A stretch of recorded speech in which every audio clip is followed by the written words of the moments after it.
Some stories don't just get told, they stay with you. And this is one of them.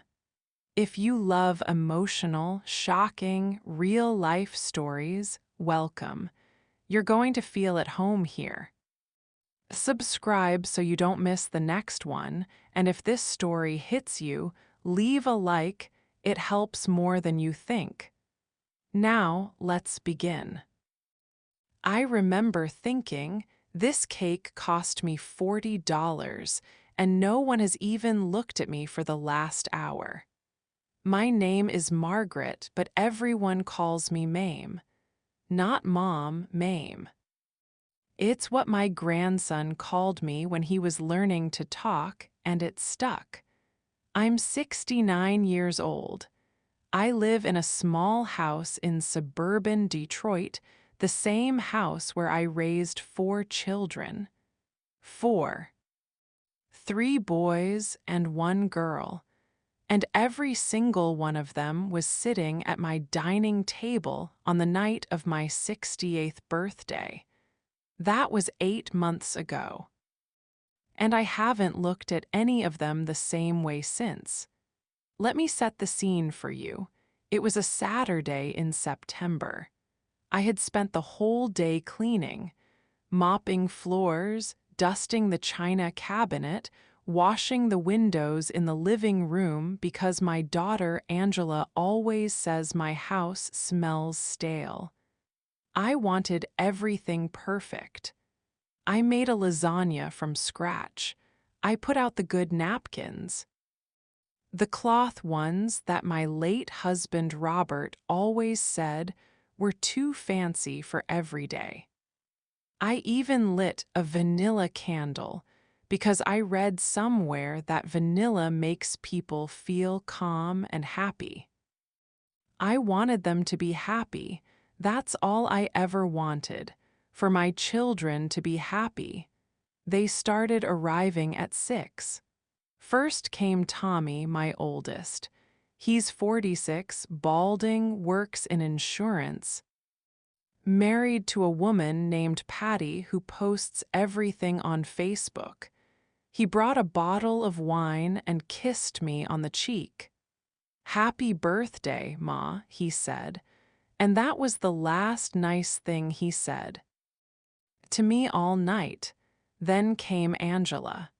She's 42, the only girl. You'd think that would make her closer to me, right? More understanding? No. If anything, she's the hardest one. She brought a store-bought pie and told me my lasagna needed more salt before she even sat down. Then the twins, Michael and Stephen, 38, identical in face, completely different in everything else. Michael is a firefighter, built like a truck, quiet, keeps to himself. Stephen is a real estate agent, never stops talking, always checking his phone for messages. They came together. No gifts. Stephen said, "Your gift is us showing up, Ma." I laughed. I always laugh. That's my role. I smooth things over. I make jokes. I pretend nothing hurts. We ate. The lasagna was fine. Angela added salt to hers. Tommy asked for more bread. Michael helped me clear the plates without being asked, which made my heart swell for a moment. That's the thing about children, they do one small kind thing. And you forget all the other stuff.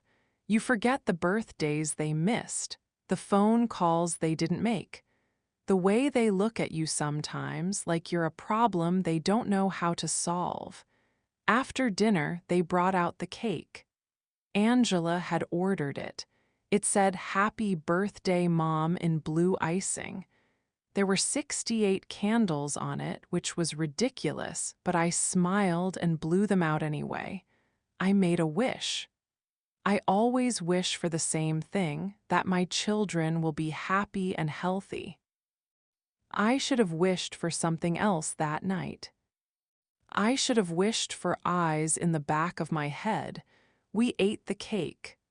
The vanilla candle had burned down to nothing, and then Tommy leaned back in his chair, looked around the table at his brothers and sister, and said, "So we need to talk about the house."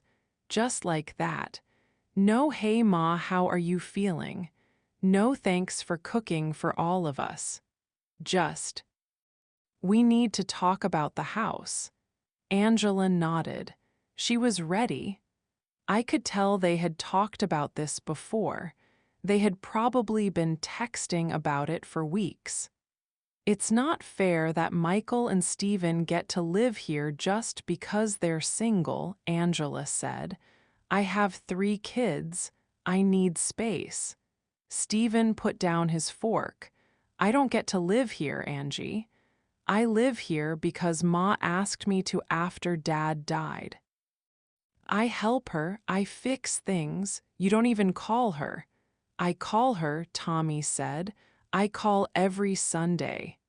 "Every Sunday for 10 minutes," Michael muttered. He wasn't looking at anyone. He was staring at his empty plate.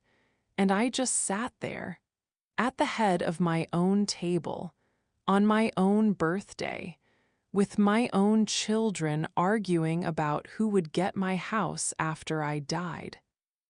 They weren't whispering. They weren't trying to be quiet. I don't think they even remembered I was there. I was furniture. I was a chair at the table. I was a problem to be solved. "You could sell it," Angela said. "Split everything 4 ways. That's the fairest." "Fair?" Stephen laughed, but there was no humor in it. "Fair is me living here and taking care of her while you're 2 states away posting pictures of your vacations. Fair is me putting a new roof on this place last year out of my own pocket." "I sent money for that roof," Tommy said. "You sent $500. The roof cost $8,000. And so it went, back and forth. My children dividing my life into percentages and shares and fairness. No one asked me what I wanted. No one looked at me and said, 'Mom, what do you think?' Because what I thought didn't matter. I was already dead to them, not dead in a cruel way, dead in a practical way, dead like an asset that hasn't been liquidated yet." I sat there for another hour. I drank my coffee. I listened. And when they finally left, when the door closed behind them and the house was quiet again, I sat down on the couch in the dark and I didn't cry. I couldn't cry. Something inside me had turned to stone.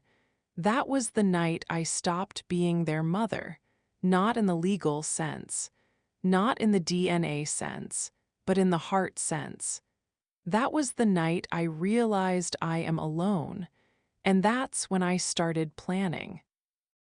You need to understand who I was before that night. Because the woman I am now, the one telling you this story, she didn't exist 8 months ago. She was buried under years of "yes, ma'am," and "I'll do it and don't worry about me." My parents were Polish immigrants. They came to Detroit in the 50s with nothing but a suitcase and a prayer. My father worked on the assembly line at Ford. My mother cleaned houses for rich families in Grosse Pointe. They didn't speak much English, so I learned early how to translate for them, how to be the bridge between their old world and this new one. I was the oldest of 5. By the time I was 12, I was helping raise my younger siblings, changing diapers, making dinner, walking them to school, helping with homework that I barely understood myself. I never complained. That wasn't an option. You did what you had to do. That was the rule in our house. I met Robert Kowalski when I was 18. He was 20. working at a gas station, saving up to buy a truck. He wasn't handsome in a movie star way. He was handsome in a real way. Strong jaw, calloused hands, a laugh that came from deep in his belly. He asked me out 3 times before I said yes. I was shy. I didn't think someone like him would want someone like me. My mother warned me about marrying a Polish boy. She said, "Find someone with money, Margaret, someone who can take care of you." But I didn't listen. I married Robert in 1974. Small church wedding. My mother cried the whole time. Robert's mother made pierogies. We danced to a polka band in the church basement. It wasn't fancy, but it was ours. We had Tommy first, then Angela, then the twins, 4 kids in 6 years. I was pregnant or nursing for what felt like a decade. Robert worked 2 jobs. I worked one at a bakery early mornings before the kids woke up. I would come home with flour in my hair and make breakfast for 4 hungry children. Then I'd clean the house. Then I'd make lunch. Then I'd do laundry. Then I'd make dinner. Then I'd put them to bed. Then I'd fall asleep on the couch watching the 11 o'clock news, too exhausted to make it to the bedroom. But I was happy, or I thought I was. Looking back now, I don't know if happy is the right word. I was busy, and being busy felt like being useful, and being useful felt like being loved. Robert died in 2018. Lung cancer. He never smoked a day in his life, which is some kind of cosmic joke. He got sick in the spring and was gone by autumn. It was fast, too fast. I held his hand when he took his last breath. The nurses told me to say something to him, so I said, "I'll be okay." "You go, I'll be okay." I wasn't okay. I'm still not okay, but I said it because I wanted his last moment to be peaceful. I wanted him to think I would manage. After he died, the house got very quiet. Too quiet. The kind of quiet that makes you hear your own heartbeat. Stephen moved in with me that winter. He said it was to help me out, and maybe that was true at first. He fixed the furnace. He shoveled the driveway. He watched TV with me in the evenings. But after a while, he stopped helping. He started staying in his room. He started treating the house like it was his, not mine. And I let him, because that's what I do. I let people take. I let them take because I don't know how to say no. Because saying no feels like not loving them, and not loving them feels like dying. The other kids visited sometimes. Tommy came for holidays with Patty and their 2 kids. Angela came once every few months, always with a list of things I was doing wrong. "You need to eat better, Mom. You need to exercise, Mom. You need to see a doctor about that cough, Mom." It all sounded like concern. It all sounded like love. But somewhere along the way, the concern turned into calculation. I didn't notice it at first. Nobody notices the moment the water starts boiling. You just look up one day and realize you've been cooking for an hour. The first time I heard them mention the house after Robert died, it was innocent. Tommy said, "You know, Mom, if you ever want to sell this place, we could help you find a realtor." I said, "I don't want to sell," and he dropped it, but he didn't forget it. None of them forgot it. They just got smarter about how they brought it up. Angela started asking about the mortgage. Did I still owe anything? How much was the payment? Was the house paid off? It was. Robert and I paid it off in 2005. I remember the day we made the last payment. We opened a bottle of champagne and sat on the back porch and talked about all the memories we had made in that house. The kids learning to walk, the Christmas mornings, the basement floods and the roof leaks and all the mess of raising a family. That house was never just a building to me. It was my life. But to my children, it was becoming something else. It was becoming numbers on a piece of paper.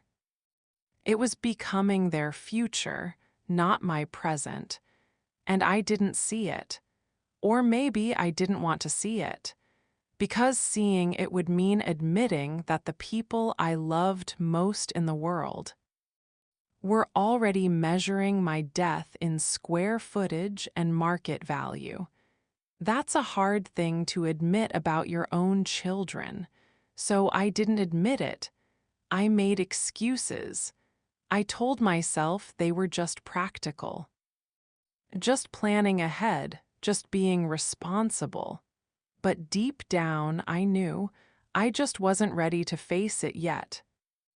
The birthday dinner wasn't the first time. I need to be honest about that. If I'm telling you this story, I owe you the truth. The first real sign came about a year before that night. It was a Sunday afternoon in October. The leaves were changing.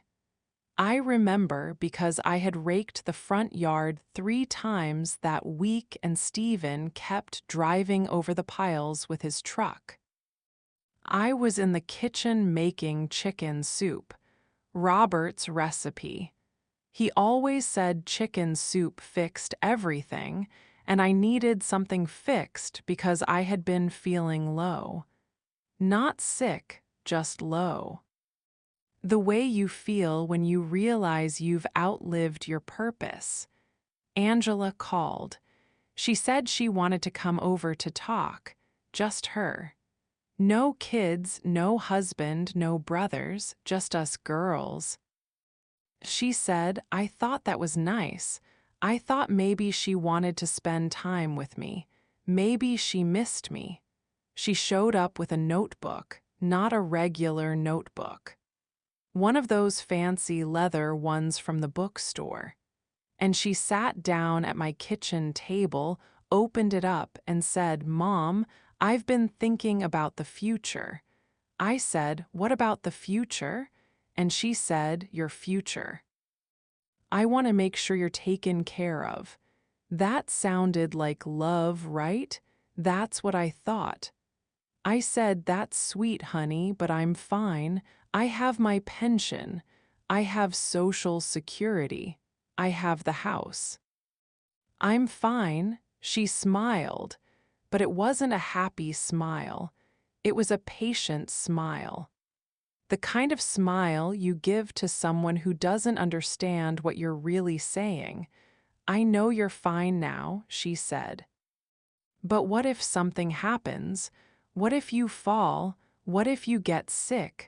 What if you can't live here anymore? That's when she showed me the notebook. She had made a list of my assets. The house, the car, Robert's life insurance money, which was about $60,000 that I had been saving for emergencies, a small savings account, a few pieces of jewelry. She had written everything down. She had estimated the value of everything. And she had divided it into 4 columns, one for Tommy, one for her, one for Michael, one for Stephen. I stared at that notebook for a long time. I didn't know what to say. My daughter had come to my house with a notebook full of numbers about my death. and she was smiling at me like she had done something wonderful. "Mom," she said, "I just want to make sure there's no fighting when the time comes. You know how Tommy gets. You know how Stephen is. If we don't plan ahead, they'll backslash each other apart." I said, "Angela, I'm not dead." "I know you're not dead," she said. "That's why we're planning now, so everything is clear. So there are no surprises." I asked her if she had talked to her brothers about this. She said not yet. She wanted to talk to me first. She wanted to make sure I agreed with her plan. Her plan, not mine, hers. I didn't say yes. I didn't say no. I said, "Let me think about it." And she closed her notebook and put it back in her bag and said, "Okay, Mom, take your time, but don't wait too long."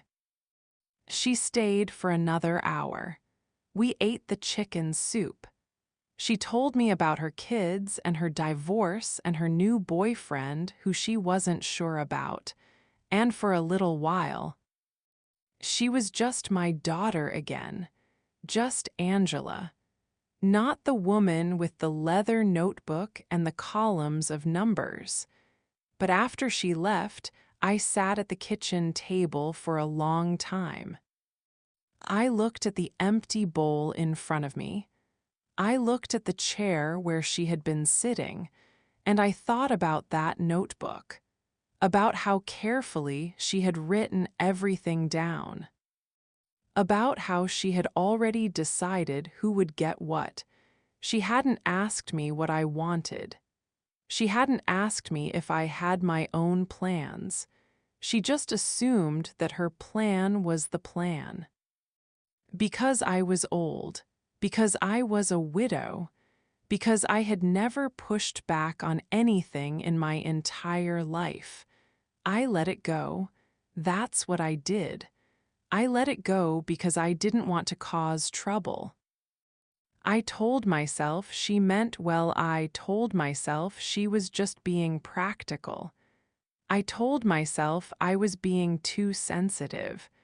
But something stayed with me, a small, cold feeling in my chest, like a pebble in your shoe, not big enough to stop walking, but big enough to notice every time you take a step. After that Sunday with Angela, the phone calls changed. It was subtle at first, so subtle that I almost didn't notice. Tommy used to call every Sunday at 7. We would talk for about 20 minutes. He would tell me about work, about Patty, about the kids. I would tell him about my week. It was small talk, but it was our small talk. I looked forward to it. But after Angela's visit, Tommy's calls started to feel different. He would still ask how I was doing. But then he would steer the conversation toward money. "Have you thought about selling the house, Ma? The market is really good right now. You could get top dollar." I would say, "I like my house, Tommy." And he would say, "I know, Ma, but think about it. You could move into one of those senior apartments. The ones with the pools and the bingo. You'd love it. You'd make friends." I didn't want new friends. I didn't want bingo. I wanted my house. But I didn't say that. I said, "I'll think about it." And he would say, "Good, just think about it.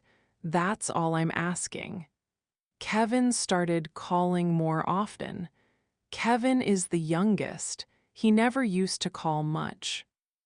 Maybe once a month. But after that October, he started calling every few days. He would chat for a while, ask about dinner, ask about the weather. And then he would say, "So, Ma, have you been to the doctor lately? Have you had your blood pressure checked? Have you had that cough looked at?" It sounded like concern. It sounded like a son who loved his mother and wanted her to be healthy, but there was something underneath it, something I couldn't quite name. He wasn't asking because he was worried about me.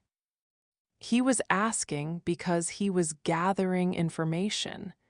He was trying to figure out how much time I had left. I know that sounds paranoid.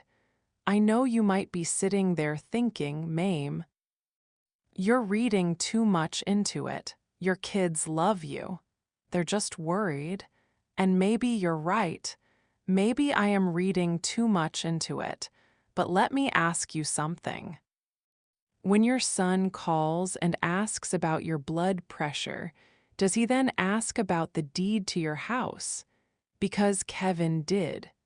He would go from, how's your cholesterol, Ma, to, have you thought about putting the house in all of our names? That way, if something happens to you, we don't have to go through probate.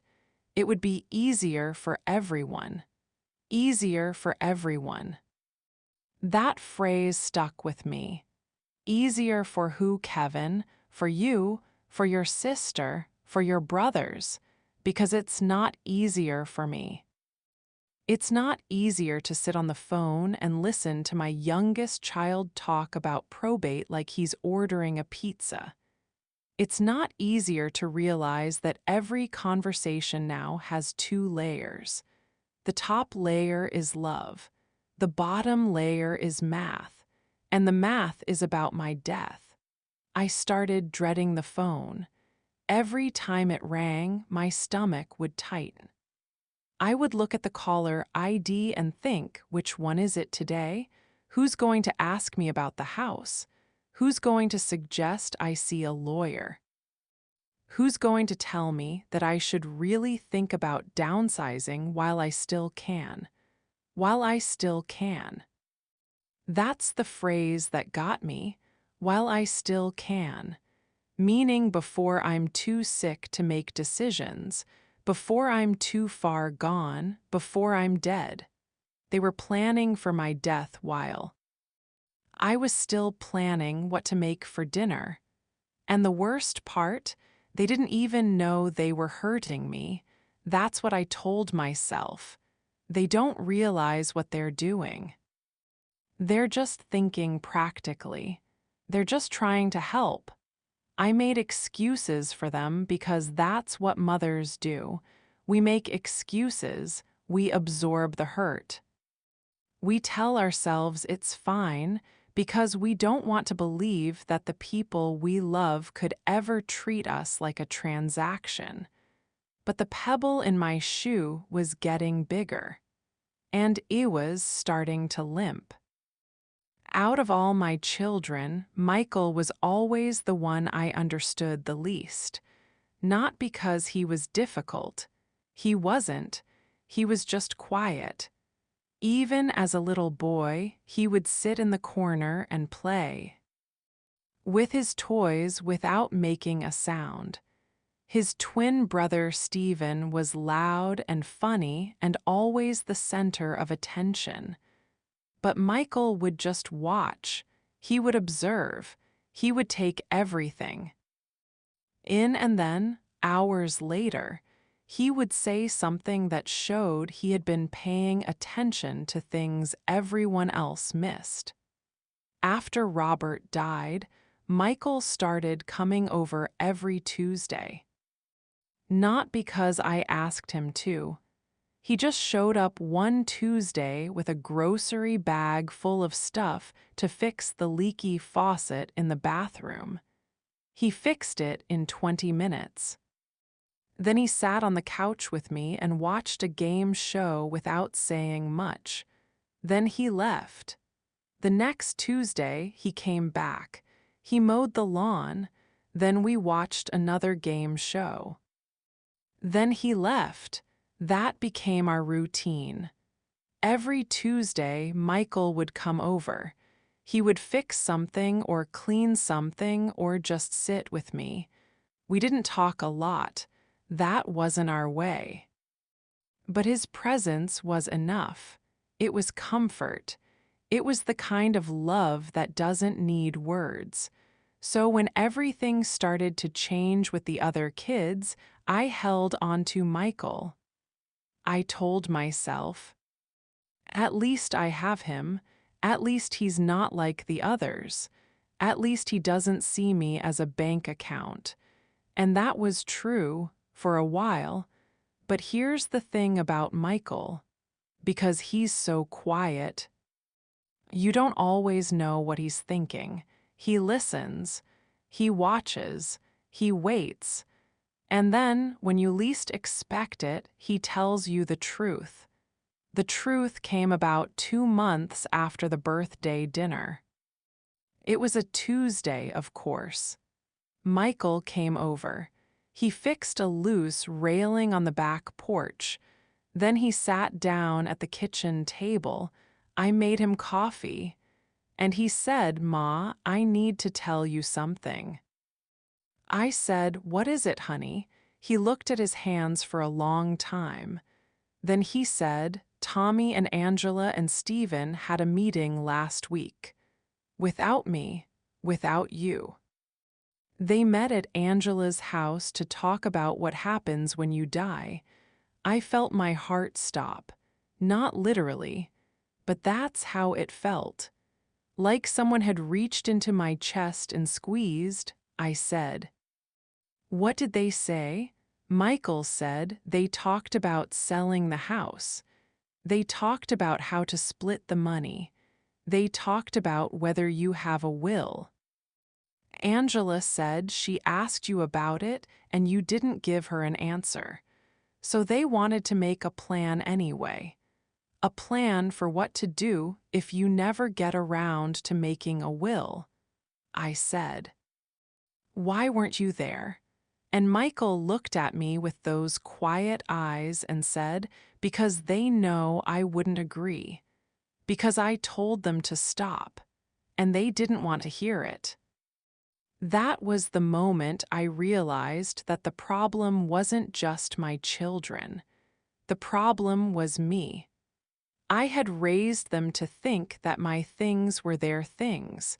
I had never said no. I had never drawn a line. I had never told them that my life, my house, my money belonged to me. Not to them. Not yet. Maybe not ever if I had something else in mind. But they had never considered that possibility, because I had never given them a reason to. Michael didn't stay long that Tuesday. He finished his coffee, kissed me on the cheek, and said, "I'm sorry, Ma. I'm sorry they're like this." And then he left. I sat at the kitchen table for a long time after he was gone. I looked at the railing he had fixed. I thought about all the Tuesdays, and I made a decision, not a loud decision, not a dramatic decision, a quiet one. The kind of decision you make when you're alone in a house that's too big for one person, and you finally understand that. No one is coming to save you. I decided that I would save myself. I didn't tell anyone what I was doing. That was important. If my children knew I was going to see a lawyer, they would panic. They would start calling. They would show up at my door. They would try to talk me out of it or guilt me into doing what they wanted. So I kept my mouth shut. I found a lawyer named Mr. Henderson. He was recommended by a woman at my church. A woman named Betty who had gone through something similar with her own children. Betty said, "Go see Frank Henderson. He's old and he's cranky and he doesn't care about making people happy. He cares about the law. That's exactly what I needed. Someone who didn't care about making my children happy." I called Mr. Henderson's office on a Wednesday. His secretary answered and said he could see me on Friday at 2. I said that would be fine. I didn't tell Stephen I was going. He was at work anyway. I just got in my car, drove downtown, and walked into an office building that smelled like old wood and paper.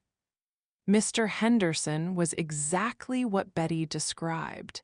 He was probably 75 years old. He wore a brown suit that didn't fit quite right. His office was cluttered with files and books, and a desk that looked like it had been there since the 70s. He didn't smile when I walked in. He just pointed to a chair and said, "Sit down, Mrs. Kowalski." "Betty tells me you need to talk about a will." I sat down. I told him everything. About Robert, about the house, about the birthday dinner, about Angela's leather notebook, about the meeting at her house that I wasn't invited to, about the phone calls and the blood pressure questions and the probate conversations. I told him how my children were already dividing my life while I was still breathing. And while I talked, Mr. Henderson didn't say a word. He just listened. He took notes on a yellow legal pad with a pencil. When I was finished, he put down the pencil and looked at me. He said, "Mrs. Kowalski, I've been doing this for 42 years. And what you're describing happens more than you think. Children start circling when a parent gets older. Sometimes it's because they're greedy. Sometimes it's because they're scared. Sometimes it's just because no one ever taught them any better.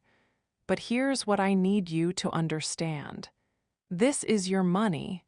This is your house. This is your life. And you don't owe any of it to anyone." He asked me what I wanted, not what my children wanted, what I wanted.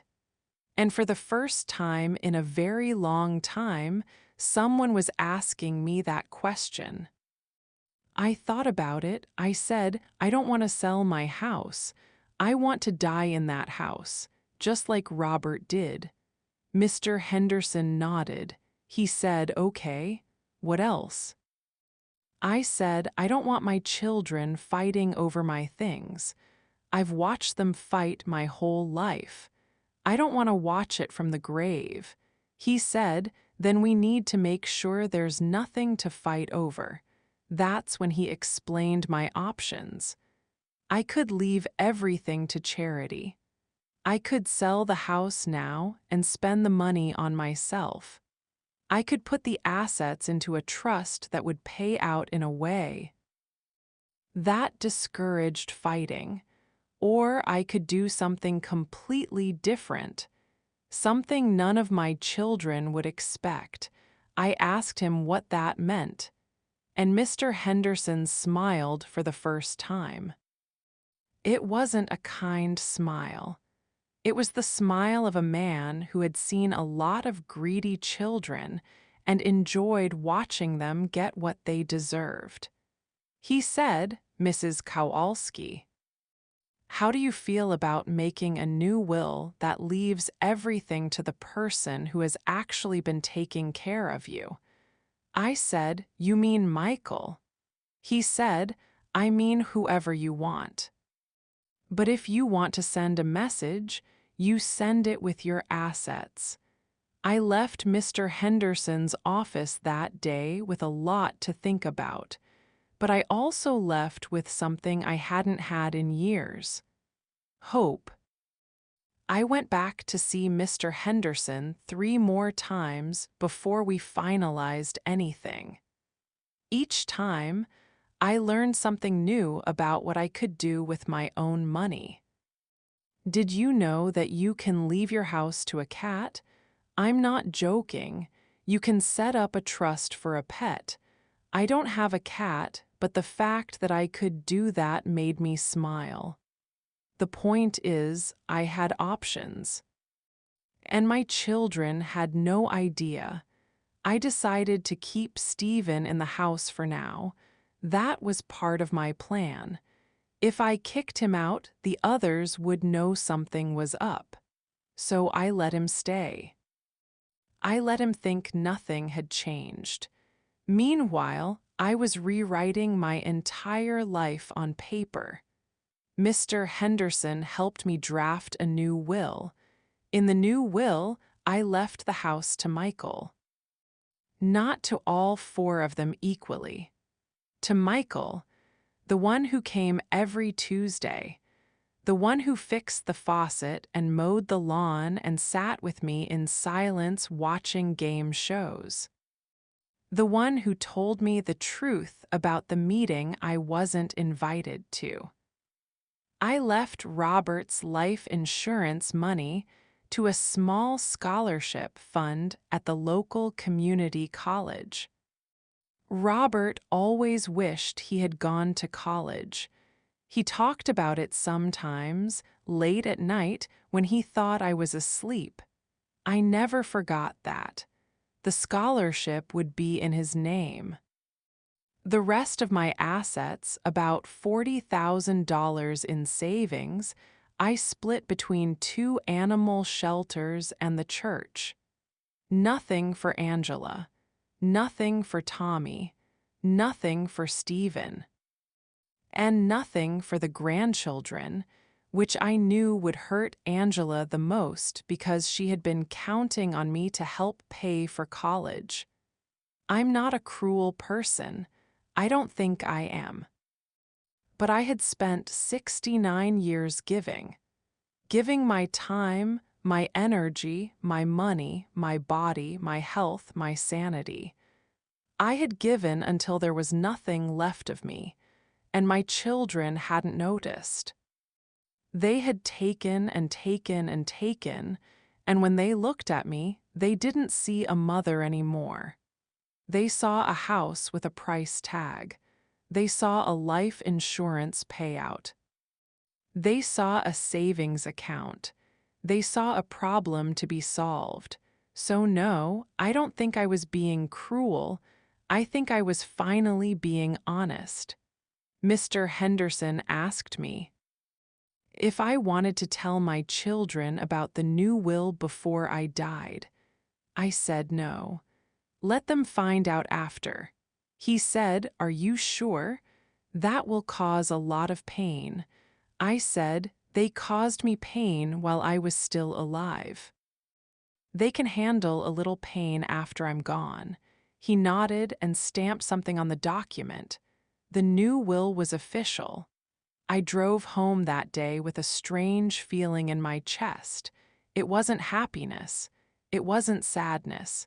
It was something in between, relief maybe, or clarity. For the first time in my life, I had done something for myself. Something that wasn't about making someone else happy. Something that wasn't about smoothing things over or keeping the peace. I had drawn a line. And it felt terrifying and wonderful at the same time. You can't change something as big as your will without changing yourself. I didn't realize that at first. I thought I would just sign the papers and go back to my life. But the papers changed me. I started walking differently, standing up straighter. I stopped apologizing for things that weren't my fault.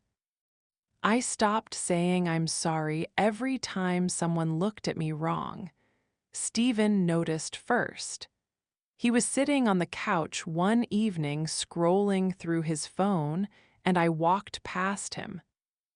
Without saying anything. Normally, I would have asked him if he wanted dinner, or if he was okay, or if he needed anything. But that night, I just walked past. He looked up and said, "You okay, Ma?" I said, "I'm fine." He said, "You seem different." I said, "Different how?" He shrugged, "I don't know." Quieter, I laughed at that. Me, quieter. After a lifetime of being the one who filled every silence. With nervous chatter, I said, "Maybe I'm just tired." He went back to his phone, but I could feel him watching me for the rest of the night. A few days later, Angela called. She didn't ask about my health this time. She asked about the will. "Have you made one yet, Mom?" She had never asked me that directly before. It had always been hints and suggestions. But now she was asking. I said, "Why do you want to know?" She said, "Because it's important. Because if you don't have one, the state decides what happens. And that could take years. And there would be fees, and it would be a whole mess." I said, "I'll think about it," just like I always said. But this time, when I said it, I didn't feel guilty. I felt calm, because I already had a will. And she wasn't in it. A week later, Tommy called. He said, "Mom, Angela told me you haven't made a will yet." I said, "Angela talks too much." He said, "She's just worried about you." "We're all worried about you." I said, "You don't need to be worried about me. I'm fine." He said, "Mom, please just see a lawyer. Just make sure everything is taken care of. It doesn't have to be complicated. You can do one of those online wills." I said, "I'll think about it." And I hung up. That was another change.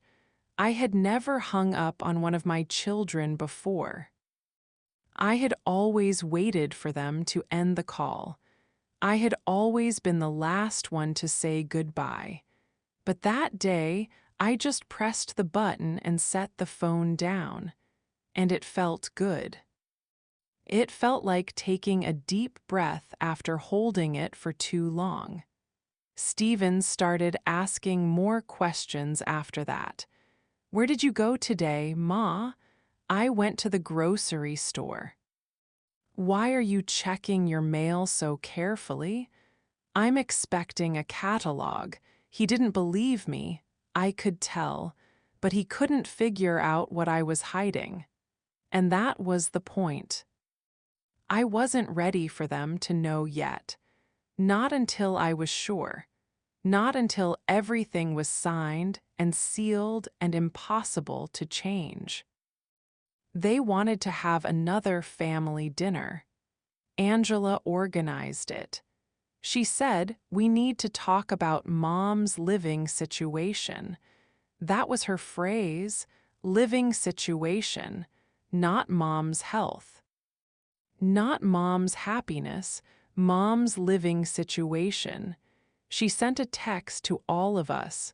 "Saturday at 6, my house, I want everyone there." Michael called me after he got the text. He said, "Ma, you don't have to go. I can tell them you're not feeling well." I said, "No, I'll go. I want to see what they say." Michael said, "Are you sure?" I said, "I'm sure," so I went. I wore a blue sweater that Robert gave me for our 30th anniversary. I put on a little lipstick. I drove myself to Angela's house even though she offered to pick me up. I didn't want to be dependent on any of them. I wanted to walk in on my own 2 feet. They were all there when I arrived. Tommy and Patty, Angela, Steven. Michael was already there, sitting in the corner like he always did, watching. They had food laid out on the counter. Chips and dip.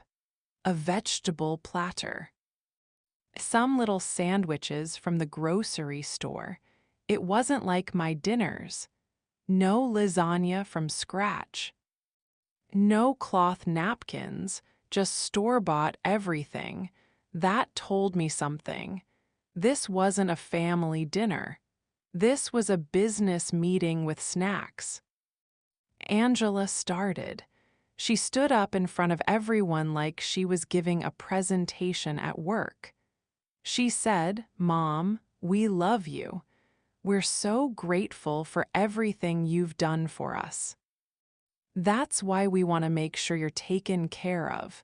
She paused, looked around the room, made eye contact with each of her brothers.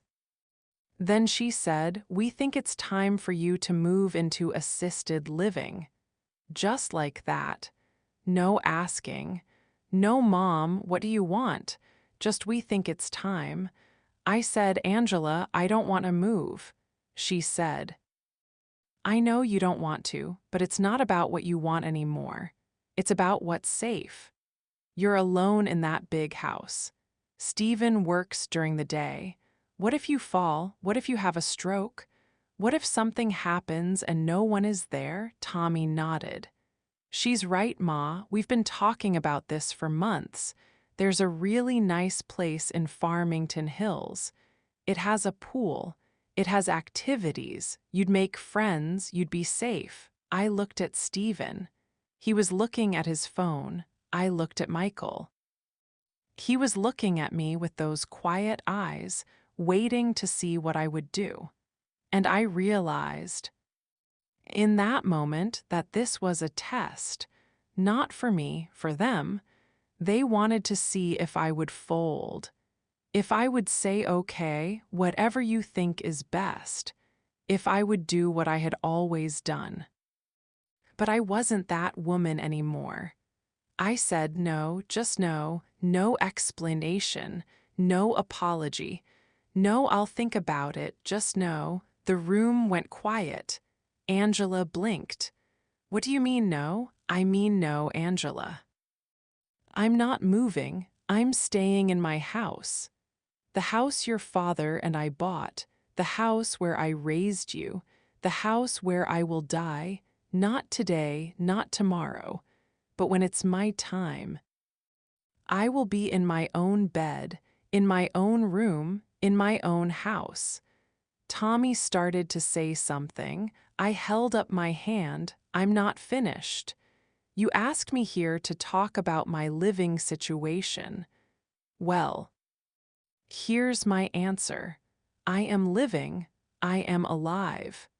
And while I am alive, I will make my own decisions. You don't get to make them for me. You don't get to sell my house. You don't get to divide my things. You don't get to plan my death like it's a project at work. I am your mother, and you will respect me while I am still here to be respected." No one spoke. Patty was staring at her shoes. Stephen finally looked up from his phone.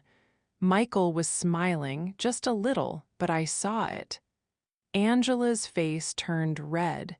She said, "Fine, fine, if that's how you feel, but don't come crying to us." When something happens, I said I won't, and I got up and walked out. I drove home with the windows down even though it was cold. The air felt good on my face. I had never spoken to my children like that before. I had never stood up for myself. And I realized, as I drove, that I wasn't just standing up for myself. I was standing up for every mother who had ever been treated like she was already gone. It felt like flying. They didn't take it well. I knew they wouldn't, but I underestimated how badly they would react. Angela stopped speaking to me, completely. 2 weeks went by without a single call or text. That was fine with me. I had my Tuesdays with Michael. I had my church. I had Betty. I didn't need Angela's fake concern, but Tommy was different. Tommy kept calling. He kept trying to reason with me. "Mom," he would say, "I understand you're upset, but you have to see this from our perspective. We're not trying to control you. We're trying to help you," I said. "Tommy, if you want to help me, ask me what I need. Don't tell me what I need." He said, "Okay. What do you need?" I said, "I need you to trust me. I need you to believe that I know what's best for my own life." He said, I do trust you, but you're not thinking clearly. You're emotional. You're not seeing the big picture. That's when I realized that Tommy would never understand. Because to him, the big picture was my death. And to me, the big picture was my life. We were looking at the same picture and seeing completely different things. Stephen got weird. He started coming home late. He stopped fixing things around the house. He would eat dinner in his room and avoid me in the hallway. I think he was scared. Not of me. Of what I might do. He had been counting on that house. He had been living in it like it was already his, and now he wasn't sure anymore. Michael was the only one who stayed the same. He still came every Tuesday. He still fixed things and watched game shows and sat in comfortable silence. But now, sometimes, he would ask me questions. What did the lawyer say, Ma? Did you sign everything? Is it done? I would say yes. And he would nod and go back to watching TV. He didn't ask about the details. He didn't ask what he was getting. He just wanted to know that I was protected. That's the difference between Michael and the others. Michael wanted me to be safe. The others wanted my stuff to be safe. There's a difference. And once you see it, you can't unsee it.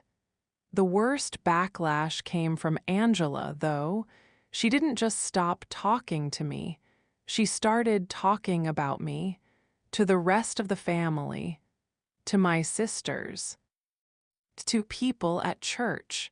She told them that I was losing my mind, that I wasn't capable of making good decisions anymore, that someone needed to step in and take over. I heard about it from Betty.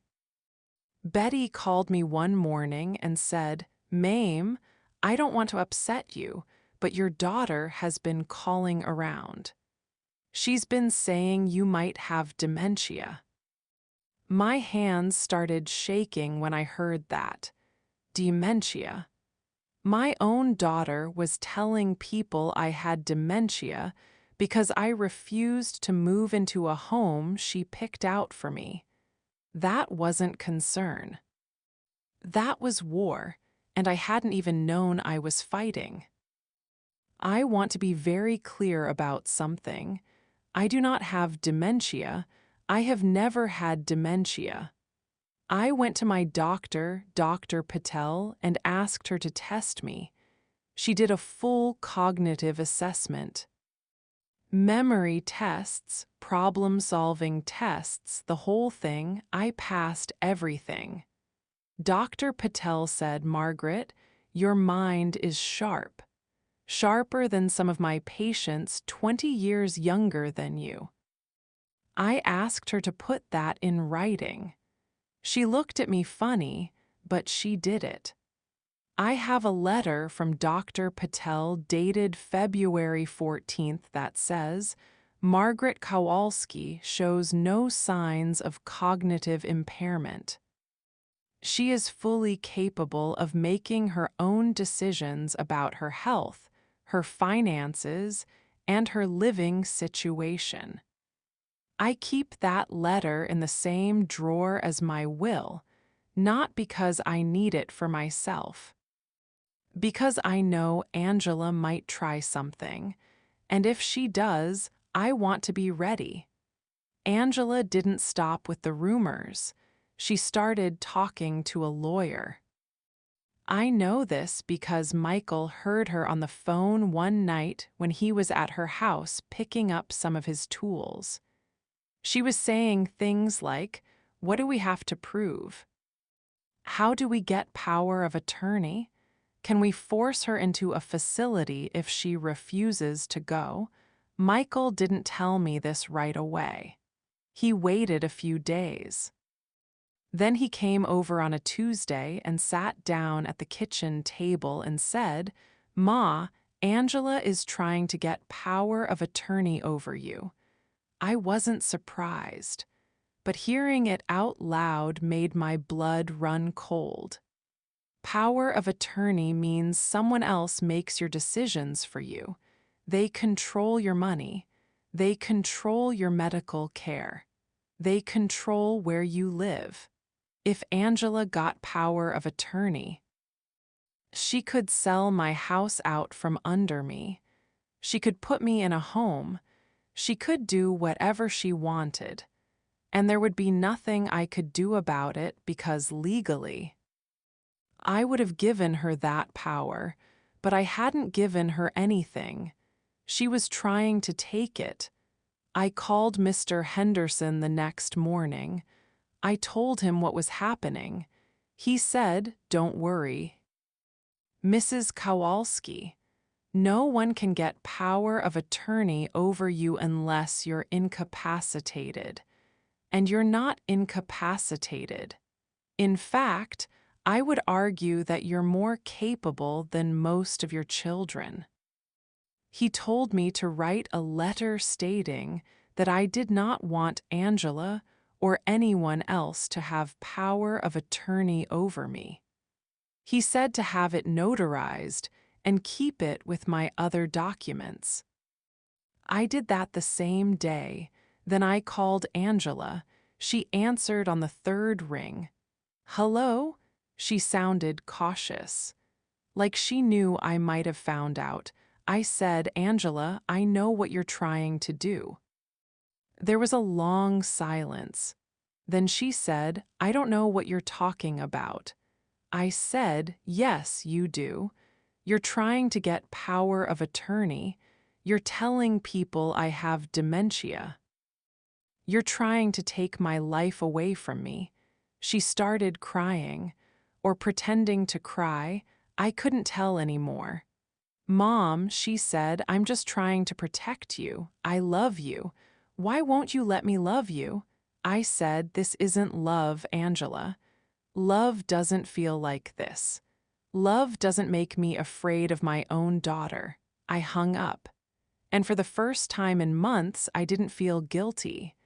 I felt free. I go to St. Anne's every Sunday. I've been going for 30 years. I know everyone there.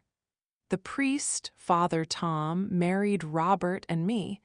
He baptized all 4 of my children. He knows my family.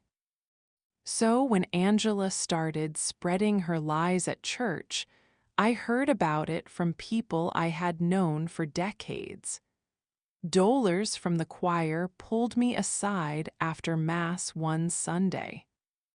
She said, "Mame, I don't want to interfere, but people are talking. They're saying you're not well.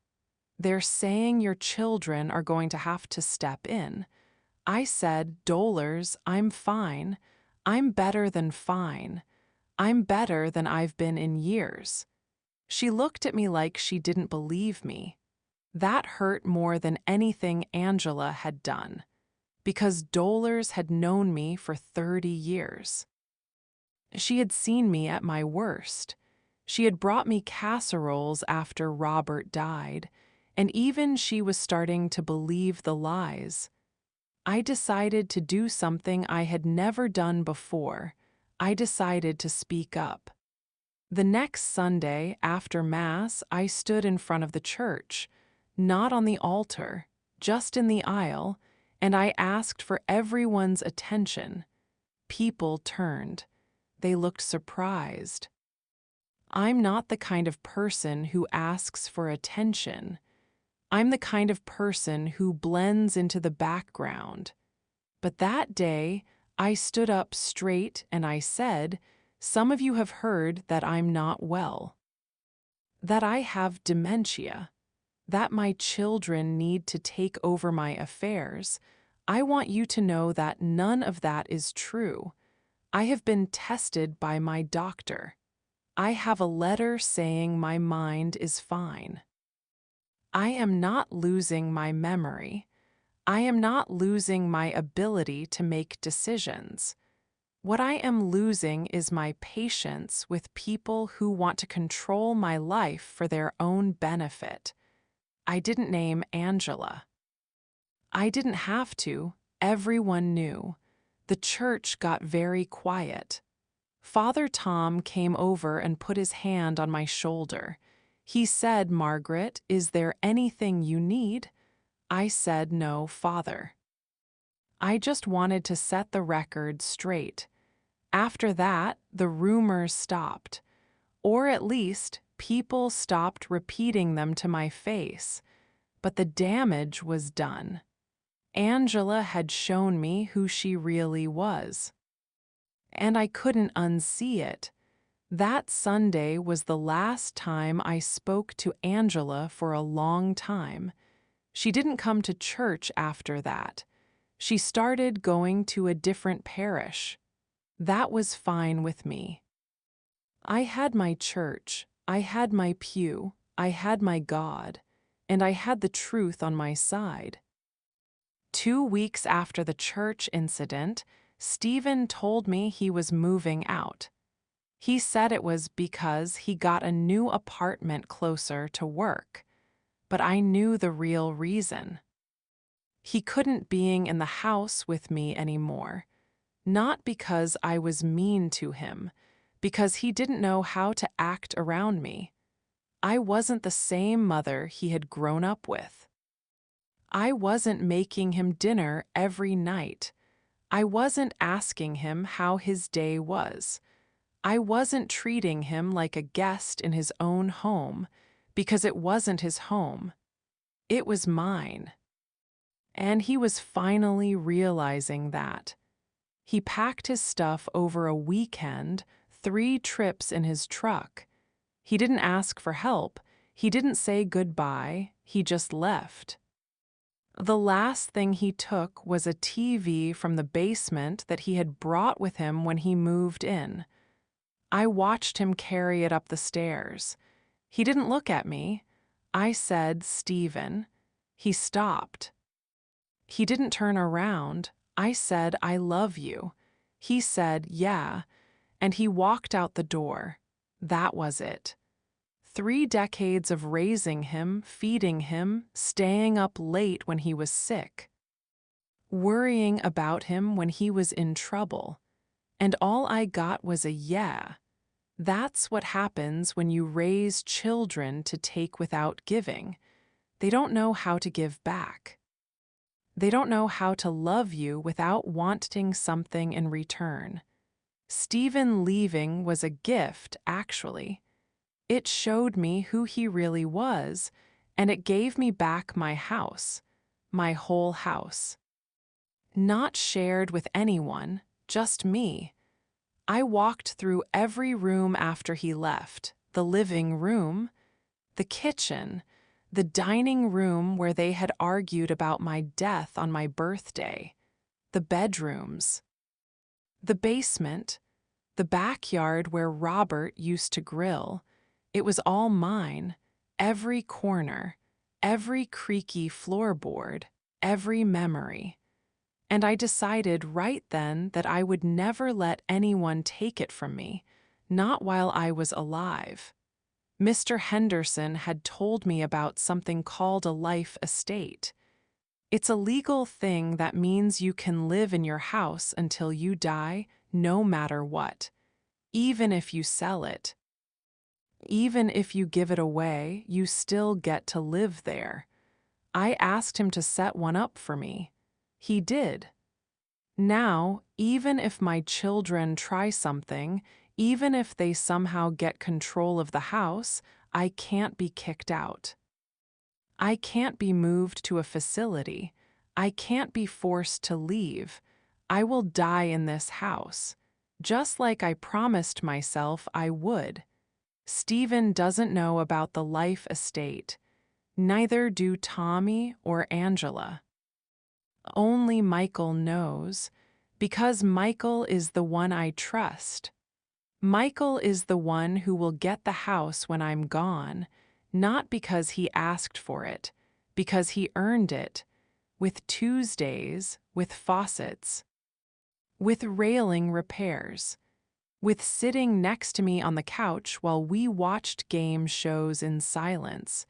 That's real love, not the loud kind, the quiet kind, the kind that shows up. Tommy didn't give up. He just changed his approach. Instead of calling me directly, he started sending Patty. Patty is my daughter-in-law. She's a nice woman. I've never had a problem with her. But she's loyal to Tommy, and Tommy was running out of ideas. Patty came over on a Saturday. She brought cookies, homemade. She sat down at my kitchen table and said, "Mame, can we talk?"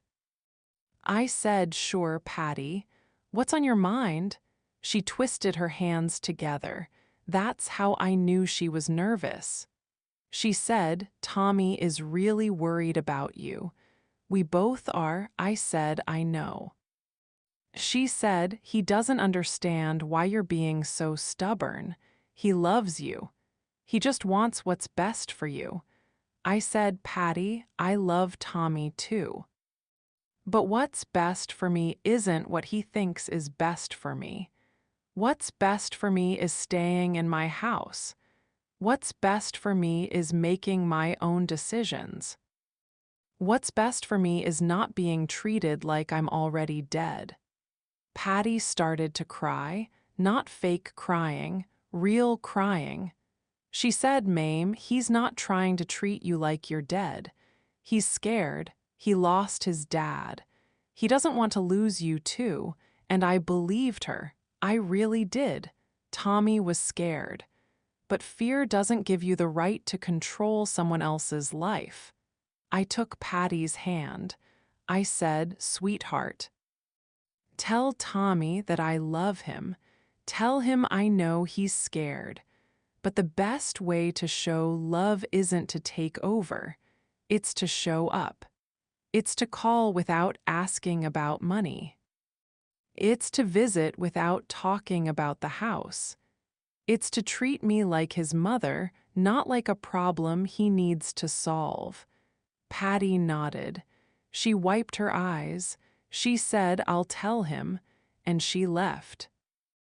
Tommy didn't call for 2 weeks after that. I thought maybe he was angry. But then, on a Sunday evening, the phone rang. It was Tommy. He said, "Hey, Ma." I said, "Hey, Tommy." He said, "How was your day?" No mention of the house. No mention of assisted living. No mention of wills or probate or life insurance. Just a son asking his mother about her day. I told him about the bird feeder I had put up in the backyard. He told me about a problem at work. We talked for 15 minutes. It was the best conversation we had had in years.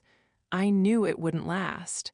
I knew he would probably bring up the house again eventually. But for that one phone call, I had my son back. And I held onto that feeling. I put it in my pocket like a small, smooth stone. Something to remind me that underneath all the greed and the fear and the planning, there was still love. Complicated, messy, imperfect love. But love. I was in the garden. That's where I spend most of my time now. Robert and I planted roses together years ago, and I've kept them alive. Barely. I'm not a natural gardener. But there's something about putting your hands in the dirt that makes you feel grounded, like you're part of something bigger than yourself. I was pruning the roses when I heard a car pull into the driveway. I looked up. It was Angela's car. She got out. She was alone. No kids, no boyfriend, no leather notebook. Just her. She walked toward me slowly, like she was approaching an animal that might bite. I didn't say anything. I just kept pruning. She stood there for a minute. Then she said, "Mom, not Mom, Mom." That's how I knew she was serious. I said, "Angela." She said, "I want to apologize." I stopped pruning. I turned to look at her. She looked tired. Her eyes were red. She had been crying. I said, "Apologize for what?" She said, "For everything. For the notebook. For the meeting at my house. For trying to get power of attorney. For telling people you had dementia. I was wrong." I was scared and I was wrong. I didn't say anything. I wanted to hear what else she had to say. She said, "Michael talked to me. He told me about the Tuesdays. He told me about how he's been coming over and fixing things and just being with you. And I realized that I haven't done that. I haven't just been with you. I've been planning for you instead of being with you." I said, "That's true." She started crying again. "I'm sorry, Mom. I'm so sorry. Can you forgive me?" I looked at her. My only daughter. The little girl I had held in my arms and rocked to sleep 1,000 times. The one who used to crawl into my bed after nightmares and fall asleep with her head on my shoulder. I saw that little girl in her face, and I felt the stone around my heart crack just a little. I said, "I forgive you, Angela, but forgiveness doesn't mean I trust you. Not yet. Trust has to be earned. And you have a lot of earning to do." She nodded. "I know. I'll do the work. I'll show up. I'll call without asking about the house. I'll be your daughter, not your manager." I said, "That's all I ever wanted." She hugged me. It was awkward because I was holding pruning shears, but we managed. And then she left. I watched her car drive away. I stood in my garden, surrounded by roses that Robert had planted, and I thought about forgiveness, about whether it was possible to forgive someone and still protect yourself. I decided it was. Forgiveness is for the heart, boundaries are for the wallet, and I had both. I decided to call a family meeting, not at Angela's house, at my house. On my terms, I invited all 4 of them. Tommy, Angela, Michael, Stephen. I said, "Be here on Saturday at 2. No excuses. They all came, even Stephen. He sat in the back and didn't look at anyone, but he came. I made coffee. No food. This wasn't a dinner party. This was a conversation. We sat in the living room, the same living room where they had grown up, where they had opened Christmas presents and watched cartoons and fought over the remote control. I stood in front of them. I didn't sit down. I wanted to be taller than them for once. I said, "I know you've been worried about the inheritance, about the house, about the money, about what happens when I die. I want to put your minds at ease. I have made a will. It is legal. It is signed. It is notarized. And no, I'm not going to tell you what's in it. But I want you to know that I made it with a clear mind and a full heart. I did not make it out of anger. I did not make it out of revenge. I made it because I am still alive. And while I am alive, I get to decide where my things go." Tommy opened his mouth. I held up my hand.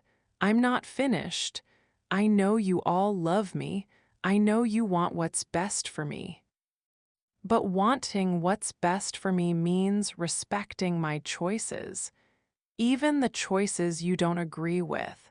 So here is what I need from each of you.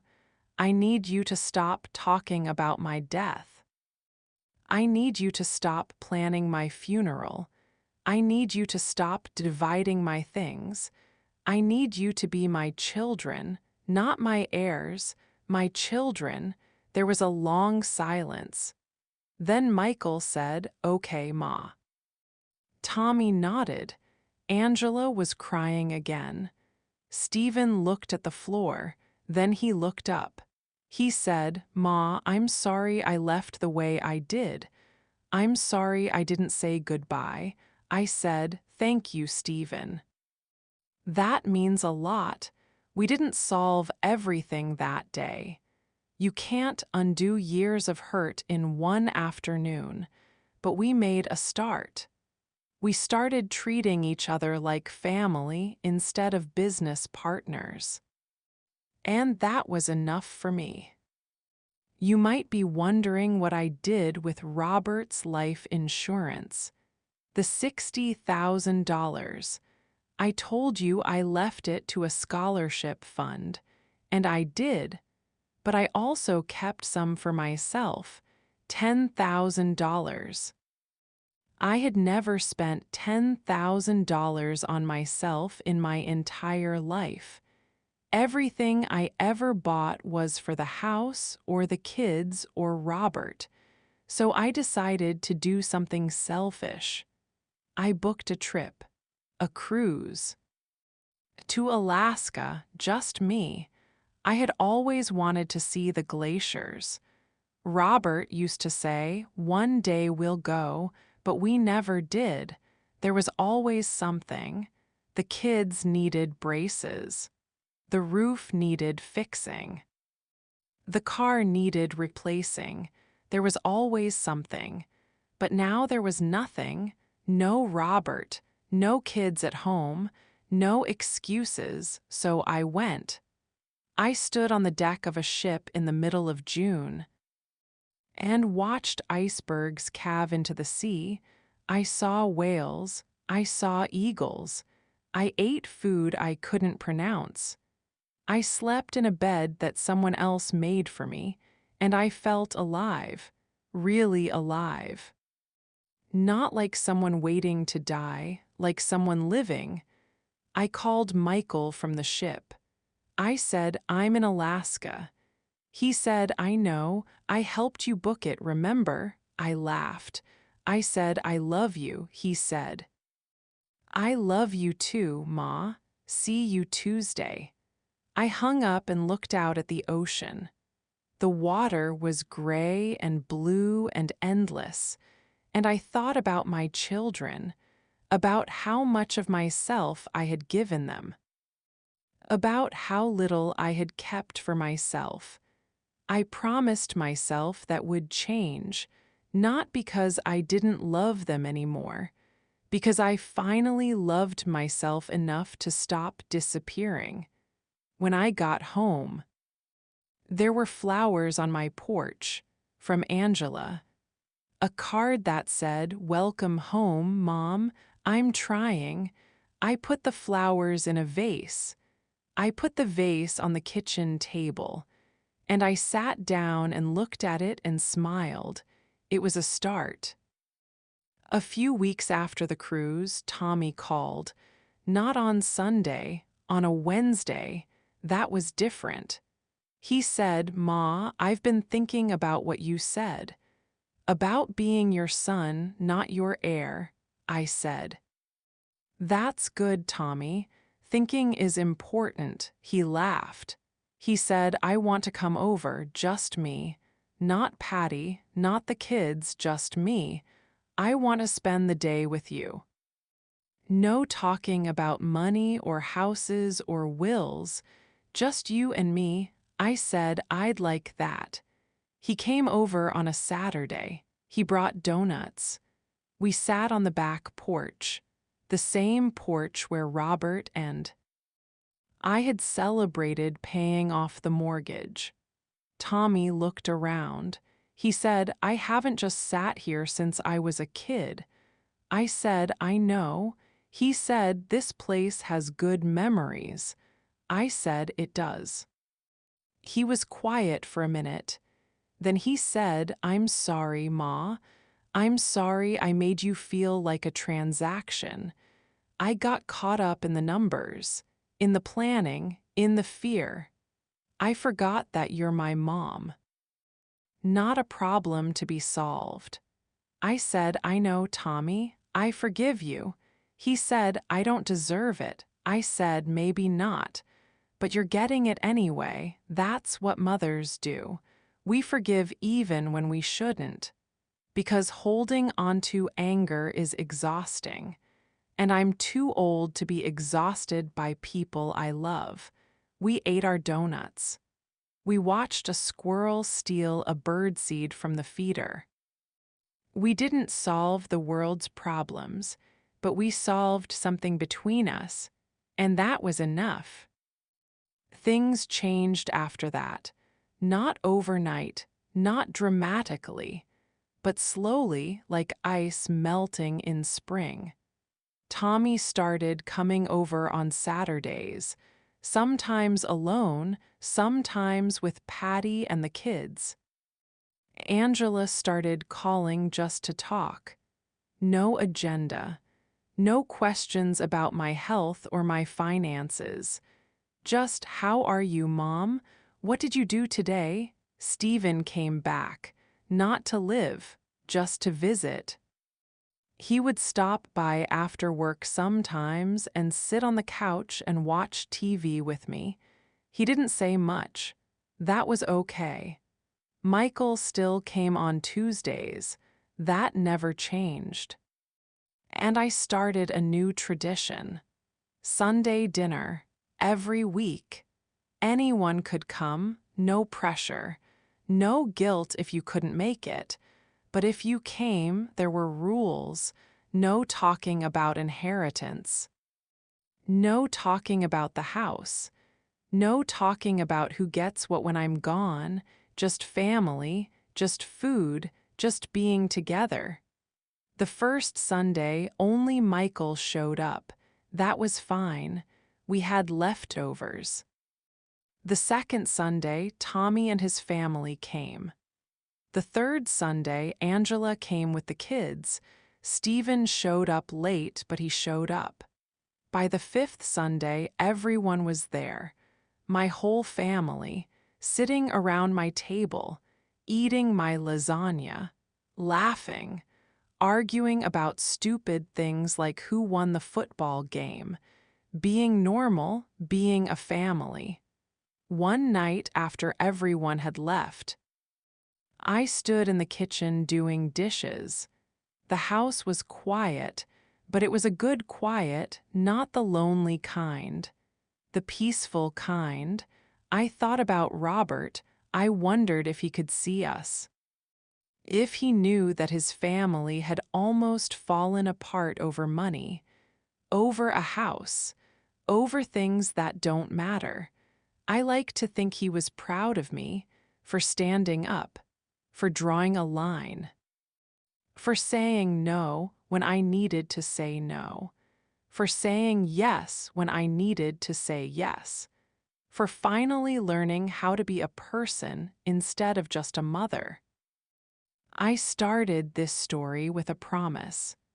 I told you that my children fought over my inheritance while I was still alive.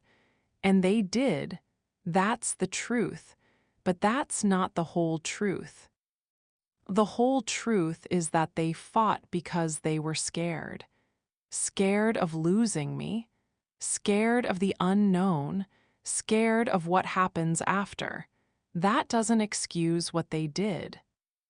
It doesn't erase the birthday dinner or the leather notebook or the dementia lies, but it explains it. And understanding why someone hurts you doesn't make the hurt go away.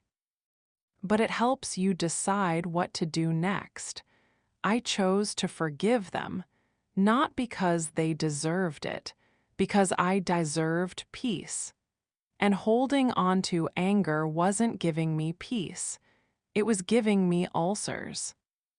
So I let it go, not all at once, little by little, like water dripping from a faucet. One day I woke up and realized I wasn't angry anymore. I wasn't sad anymore. I was just here, living, being, enjoying my roses and my Tuesdays with Michael and my Sunday dinners and my quiet evenings on the couch. I'm not going to live forever. I know that. I'm 69 years old. My knees hurt when it rains. I can't eat spicy food anymore. I forget names sometimes. But I'm here, I'm alive. And while I'm alive, my life belongs to me, not to my children, not to their plans, not to their inheritance spreadsheets. To me, the moment they started dividing me, I stopped belonging to them. That's what I said at the beginning, but here's what I didn't say. The moment I stopped belonging to them, I started belonging to myself. For the first time in 69 years, I am my own. My house is my own. My money is my own. My time is my own. And when I die, what I leave behind will be a gift, not a debt, not an obligation, not a battlefield, a gift. My children can take it or leave it. They can be grateful or they can be angry. That's up to them. But I won't be here to see it. I'll be gone. I'll be with Robert. I'll be with my roses. I'll be with the memory of every Tuesday and every Sunday and every small moment that made this life worth living. So if you're listening to this and you have children who treat you like an asset instead of a person, I want you to hear me. You are not a problem to be solved. You are not a house with a price tag. You are not a life insurance payout. You are a human being. And while you are breathing, your life belongs to you. Take it back. Draw your line, make your plan, and then live really live. Before it's too late, that's what I did, and I have never been happier. The moment they started dividing me, I stopped belonging to them, and I started belonging to me.